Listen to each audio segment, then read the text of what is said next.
Okay mga ka-atake, magandang hapon. Narito ulit tayo sa ating real-time survey. Kung sino yung pinakahari ng mga kamote sa kalsada. Okay, tingnan natin sa kung paano silang pumarada sa kalsada. Kung tama bang paradahan ng kalsada tulad niyan. Diba? So, makikita natin mamaya kung sino talagang pinakahari ng mga kamote. Okay, tayo ay nakabike lang tayo. So dito dito ay marami ring hari. May jeep, tricycle, kotse, SUV.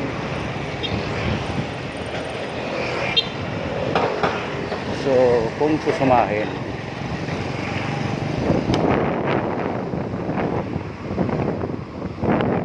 ang pamilya ng mga kamote riders ay napakarami na pala.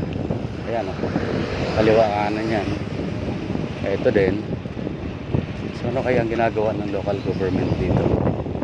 Ay yung kalsadang pinagawa ng gobyerno sa pamamagitan ng pera ng taong bayan ay inaari ng iba, inaangkin na maging parkingan nila. Tingnan natin hanggang sa matapos. Hindi natin kailangan mag-survey sa kahabaan ng kalsada ng buong Pilipinas. Sa isang maiksing kalsada lang makikita na natin yung resulta kung sino talaga yung pinakahari ng mga kamote sa kalsada. Okay. Kung may hari, may pinakahari talaga. Okay, so dito medyo malinis yung sidewalk, walang nakaparada. Siguro yun, consider na natin kasi ay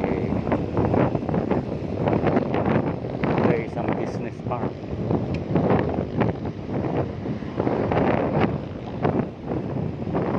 Tingin ko okay lang yun, pero matulad niya, diba? Ito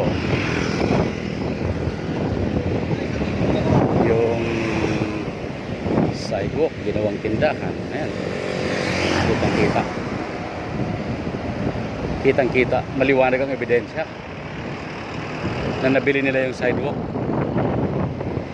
sa local government para gawing tindahan. Ayan, is bawal, diba? Bawal pa usok pero may umuusok niya, no? Ito vulcanizing siya. Talaga mabangis talaga mga Pilipino pagdating sa kawalan ng disiplina. Sa tingin ko nangunguna.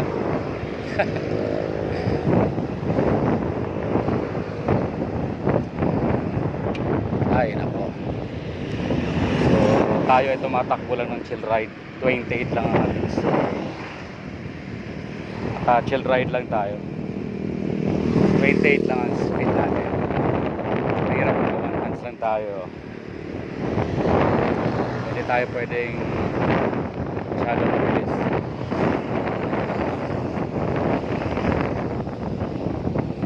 So dito sa parting to, hindi ko nasasabihin ang location ng lugar na.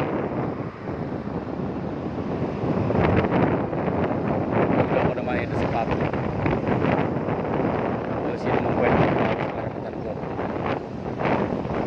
Kasi nasa public ako. Okay. Kuya. Yan. Nakabili na rin ang porsyon ng kalsado. Yan. Toto car aircon and power window. Nabili niya na yung sidewalk. Diba? Dito, hinarangan pa ng pinadira ng tao. Ito naman, may tambak na graba.